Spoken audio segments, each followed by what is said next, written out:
నమస్కారం అండి. నా పేరు బుక్కే మురళి. మాది లచ్చపురం గ్రామం, దంపేడ మండలం అండి. నేను పామాయిల్ తోట వ్యవసాయం అనేది గత 14 సంవత్సరాల నుంచి చేస్తున్నాను.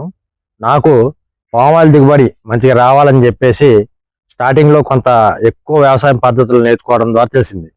దాంట్లో మెళుకువలు కూడా నేర్చుకున్న తర్వాత కొంత ఈ పొత్తులు రావడం అనేది తగ్గింది. అది ఎందుకు తగ్గింది ఏంటని చెప్పేసి నేను మన దంపేటలో ఉన్నటువంటి గ్రోమర్ షాప్కి వెళ్తే వాళ్ళు మాకు కొన్ని మందులు సూచనలు సలహాలు ఇచ్చారు. ఎట్లా వాడాలి, ఏ పద్ధతిలో వాడాలి, ఏ మోతాదులో వాడాలని మాకు సూచనలు ఇచ్చారు.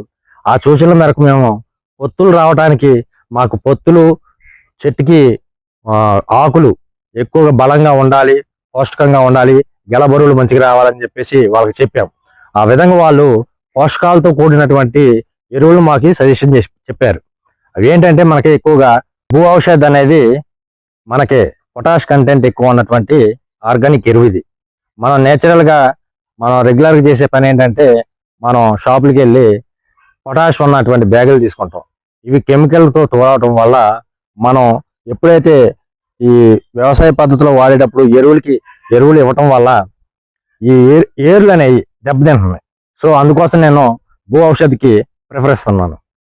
మనం నెక్స్ట్ ఏంటంటే గ్రో ప్లస్లో మనకి ఈ అన్ని ఇంగ్రీడియంట్స్ ఉంటాయి.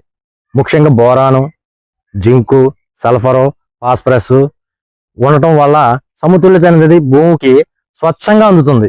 దీనివల్ల సాయిల్ అనేది మంచిగా ఎరువులా తయారయ్యి మొక్క తీసుకుంటుంది. దాన్ని వాడకం వల్ల పొత్తుల దిగుబడి బాగా పెరిగింది. అలాగే గెల సైజ్ అనేది కూడా ఎక్కువ రావడం జరిగింది. దీనివల్ల మేము గ్రోమోర్ని సంప్రదించడం వల్ల మా పాయిల్ మొక్కల ఎదుగుదల బాగుంది, దాని యొక్క దిగుబడి బాగుంది. Thank you.